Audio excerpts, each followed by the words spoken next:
مساء الخير يا جماعة.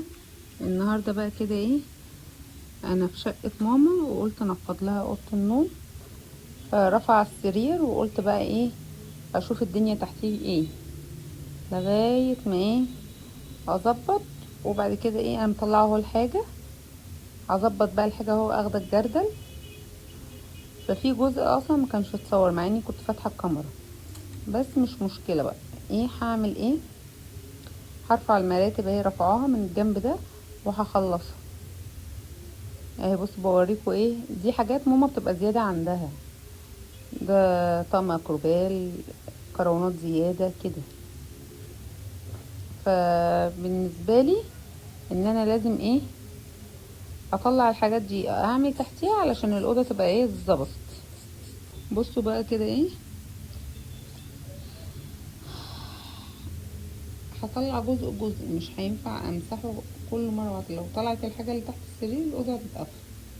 وانا مطلعة جنب جنب هخلصه واعمل الجنب التاني اهو كده. خلصت كنت مسح العفش وكده من الجنب ده، بس برضك هعيد عليه من اول وجديد تاني. التراب كان بجد كاسي الدنيا هنا اهو، علشان خاطر بابا كان ناسي الشباك الالموتاني مفتوح. فمش عايزه اقول لكم بقى كان مدى التراب اللي جوه الاوضه اهو. انا بلف في المربع اللي هو هحط فيه الحاجه بتاع الجزء ده اهو. اه هوريكوا الحاجة اللي جواه. بص بقيت طقم الاكروبال اللي عند ماما في المطبخ، بس هي عندها طقمين في المطبخ، فده يعني بقيته، يعني مقاسين للاطباق بس هم الموجودين، والباقي كله بره. بس هي ما عندناش مكان بره، فاحنا شايلينه تحت السرير ده. ودوت كرونات زيادة، وهوريكوا الكرونات بقى اللي بنذبحوا فيها برضه تحت السرير ده، بس لما ارفع في الجنب التاني اهو كده.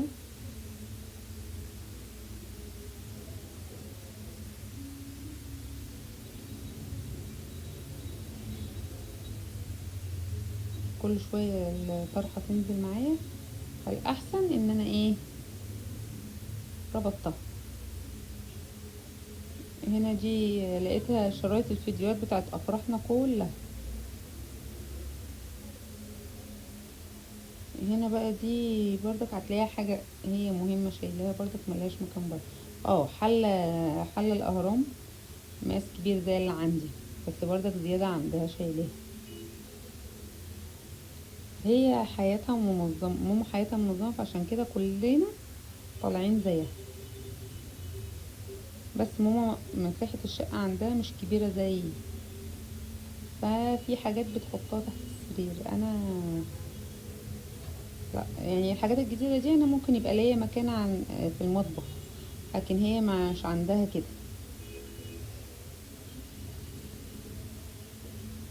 او بصوا كده، هطلع بقى في صاجات، وفي في كل من المية ده اهو. الحاجة هنا بصوا الحاجة عندنا جديدة. ماما برضك ما عندهاش اهمال ولا بهدلة وكده، لا، حتى العيال كلها بتاع عيال اخواتي مش مش بيبهدلوا. اه بيبهدلوا مثلا الشقة، التنظيف اللي هو الخارجي، يعني مثلا سراير مش عارفة كده في اليوم، لكن ما يدعبسوش في الحاجة.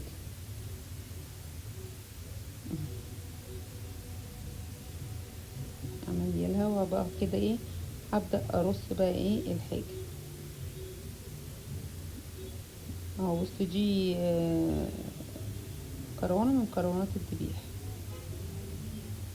كبيرة دي. في بقى الجنب التاني لسه بقى هفتح واشوف بقى الدنيا ماشية ازاي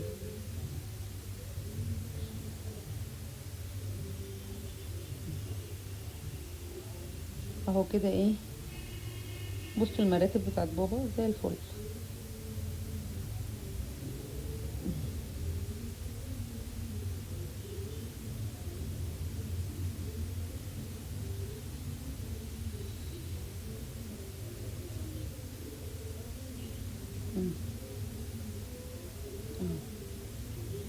مراتب بقى، مرزبة مش مراتب.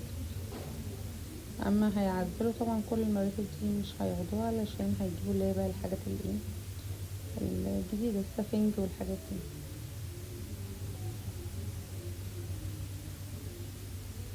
اهو بصي دي كروانات بقى اللي هي بقولكوا ايه، كروانات الذبيح. احنا ماما لازم كروانات الذبيح دي يبقى اللحمة مش محطوطة في الارض، حتى لو هي طالعة هي متعودة على شيء هي ماشية عليه بقى. اهو بصوا، عن خلاط جديد ده على فكرة، ده خلاط جديد. وهتلاقوا كاتلات. على فكرة هي بقى مش بتبقى متمسكة بالحاجة، اللي عايز حاجة خدوها، اللي عايز حاجة ياخدها، اللي ناقصه حاجة ياخدها.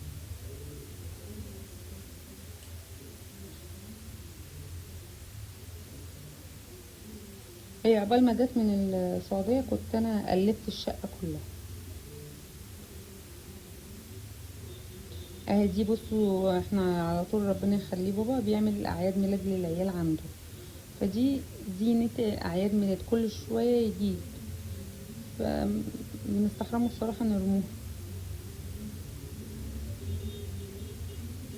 اهو بصوا كاتلات اهي، اللي عايز حاجة يبعتلي وانا ابعتها له.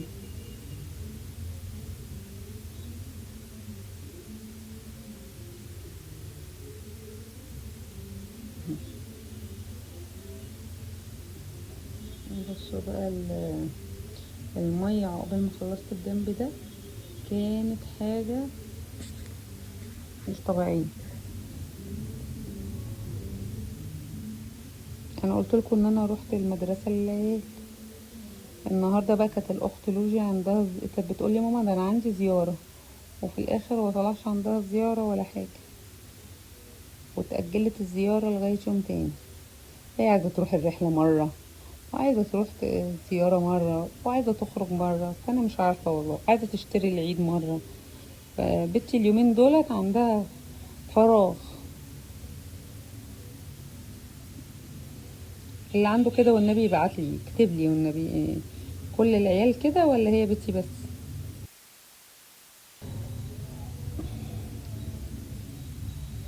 في اجازة الاجازة بقى كنا مقضينها ايه، اسمها اجازة النظافة.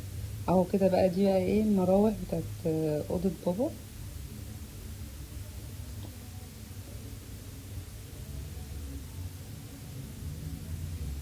هو بيحط المروحتين دوت قصاده على السرير عشان الاوضة دي ما فيهاش تكييف، لكن الاوضة التانية فيها تكييف.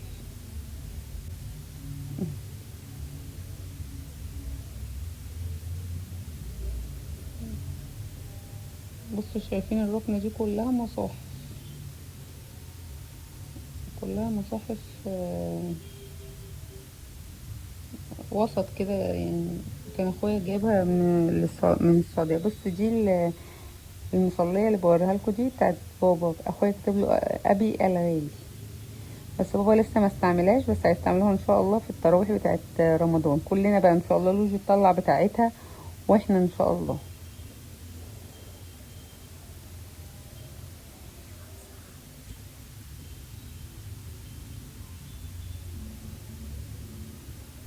بصوا شايفين الخرقة كانت عاملة ازاي؟ ده بقى هدني بجد بمعنى الكلمة، انا الشباك ده اتهديت فيه، وكنت هتعور من السلك علشان ادخل ايدي من وراه. لا لا لا لا، صعب قوي الألموتان. هو الصراحة هو راحة وكل حاجة، بس انا مش طايلاه. ممكن عندي انا يكون مثلا ايه في الشقة عشان بعملهم بالخرطوم وبخلص وكده. بصوا انا بقى مش طايلاه بقى، فمتغاظة من الحتة اللي انا مش طايلاها دي.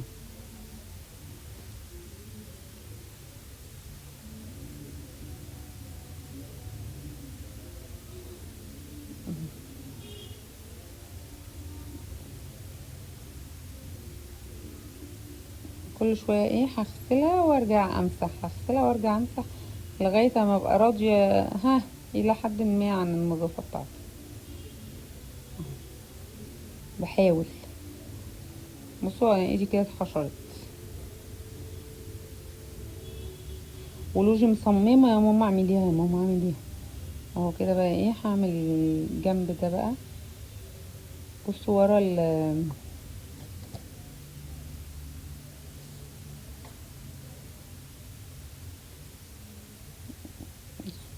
في الركن دي. اوحش حاجه عند ماما ان الاوض كلها ورق حائط، اوحش حاجه بجد ورق الحائط ده حاجه وحشه، بالذات اللي هو الورق الحائط اللي هو عامل زي القطيفه ده، بيتفرفت بجد. ما ينفعش في بيت عيله على الاقل، يعني في البيت اللي هو كبير الجد والجده ما ينفعش نهائي، ما ينفعش غير البيوت. وندمنا ندم الدنيا ان احنا عملناه هو والجبسن بورد. عند بابا الراجل اللي عامل له رسومات كبيره فوطاله السقف. اهو بصوا كده، بصوا الحته دي كلها بقول لكم ان هي كلها رطوبه اهي، بشاور لكم عليها. بصوا قلت بقى اعملها كده بدل ما كل شويه تفرفت في الارض، قلت ايه اخلص منها كده. وهلاقي تاني ورا الشفونيره، بس مش مشكله. طب هنعمل ايه، هو الاوضه دي كلها رطوبه. مم. كل ما كنا نبيضوها كان يحصل لها كده. اهو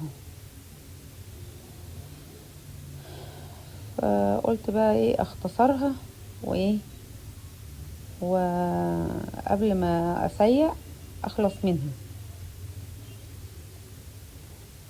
هنا بقى ايه عماله افكر، لابسه شبشب بابا انا. آم، عماله افكر طب اعمل ورا كمان الدولاب، طب الدولاب ده مين هيزقه؟ فرحت زقه بس الشوفونيره وقلت لهم لا حلوه قوي كده طيبه بدل ما الدولاب يقع عليا.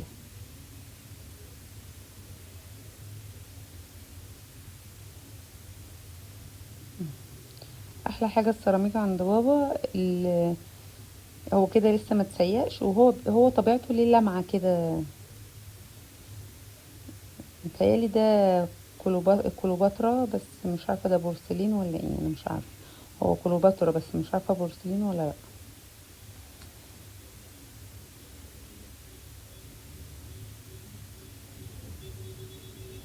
اهي بنتي بقى عايزه تخرج هي واصحابها يروحوا كارفور، واحده من اصحابها عماله تقول لهم فعلا ده مقاطعه حرام يا لوج. فلسه بقى هنشوف بقى المقاطعه ولا لا، ولا هنعرفه بقى ايه الدنيا. انا مش عارفه، وانا مش بحب اروح الاماكن الصراحه اللي هي المقاطعه عشان حرام. فاحنا لسه عارفين بقى ان كارفور ده هي المقاطعه ولا لا.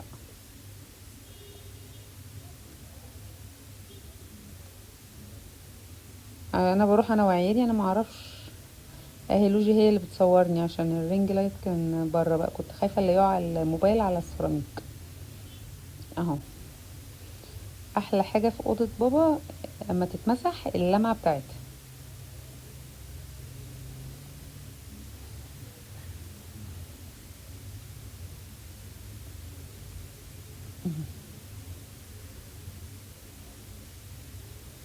ربنا يا رب يرجعه بالسلامه ويخليه لينا يا رب.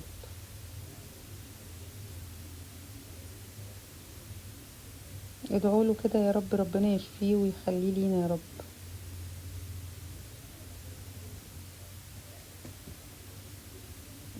بصوا بقى، بصوا هي بتلمع ازاي. هي الاوضه دي عشان لاكيه.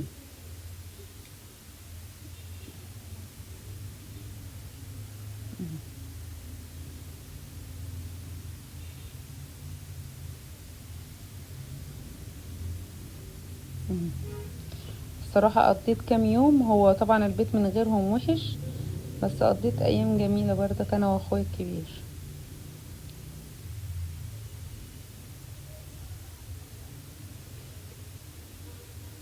اهو بصوا، انا بوريكم على فكره الاوضه دي نجفه. ما هو دي بقى العيب اللي هو كان فيها، ان هي ايه اما اتعمل الجبسن بورد السقف عمل فيه القلب الكبير ده.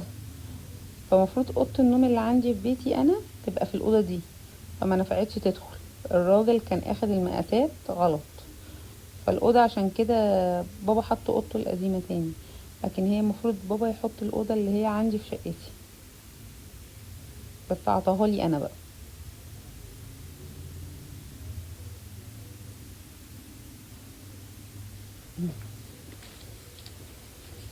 كده بقى ايه التلميع بتاع الازاز لسه هعمله بالجلانس، بس ما كانش عندها جلانس فعملته بالخل. بس والله يا جماعة كان تحفة. انا شفت مدام فاطمة ابو حاتي هي اللي قالت المعلومة دي، قالت ان الخل بيلمع الازاز، وفعلا كان ملمع الازاز حلو جدا. اهو كده بقى شديت الفريزر. دي اشاعات بابا والنبي ادعوا له ربنا يشفيه.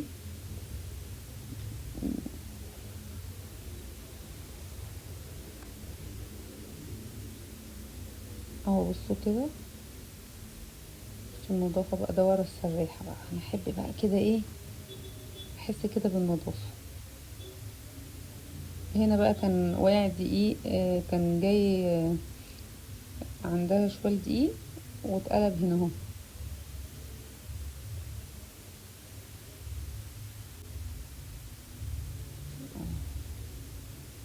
دي سراحة مامتي.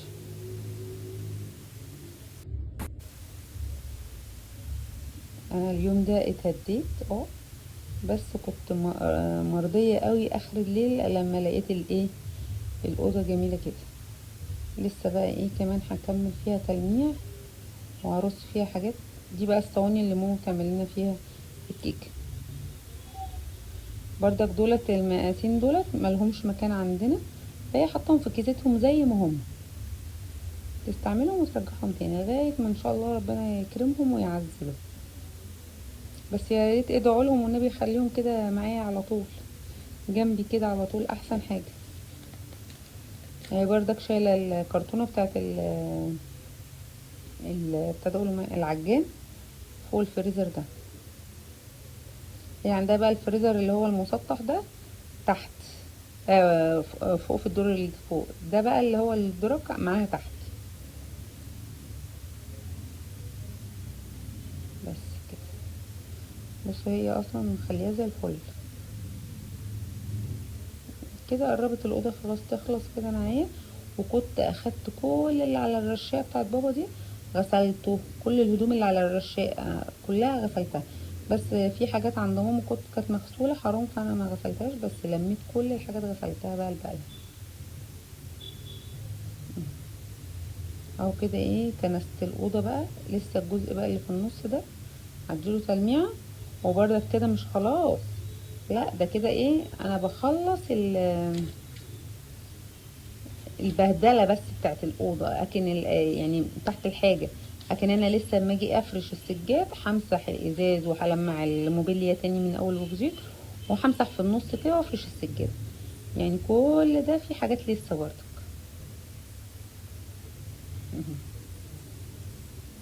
النظافه حلوه يا جماعه، انا بحب ريحه النظافه قوي. اهو كده بصوا بقى الاوضه بدات ايه تبان اهو بقى بره. كل ما اخلص اوضه هي الصاله هي اللي بتدفعكش، اخلص المطبخ الصاله بتدفعكش. ففي الاخر اخر حاجه هي خالص هي اللي هتتعمل ايه، هو هي الصاله. اهو العجان اهو، هي بقى بتحط عليه ايه مفرش كده بردك ملهوش مكان عندها في المطبخ. العجان في كام حاجه كده هي مش ملهاش مكان عندها في المطبخ. ده بقى حاجتنا احنا اللي احنا ايه هدومنا اللي احنا بنروح بيها.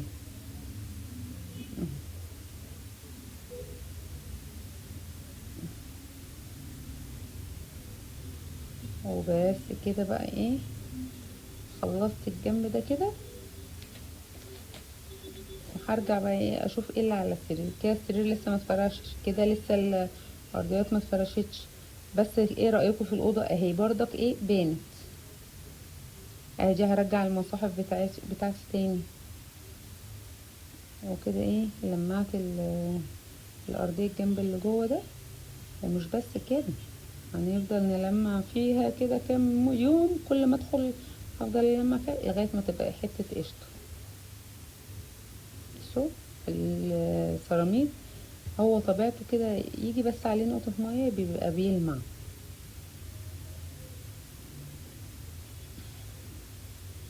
وكده بصوا بقى الدنيا راقت ازاي. راقت يعني اهو. وبصوا بوريكم الاوضه حته حته اهي، ولسه كناش خلصنا وكده. اقول لكم مع السلامه. هو انا كده خلصت الاوضه بس ما فنشتهاش لغايه الاخر، وكان لازم اوريها لكم من اول تاني ان هي ايه تفاصيلها كلها، من اول الاوضه ما عدا الازاز وما عدا فرش السرير والارضيه وكده. ايه هبدا بقى ايه اقول لكم ايه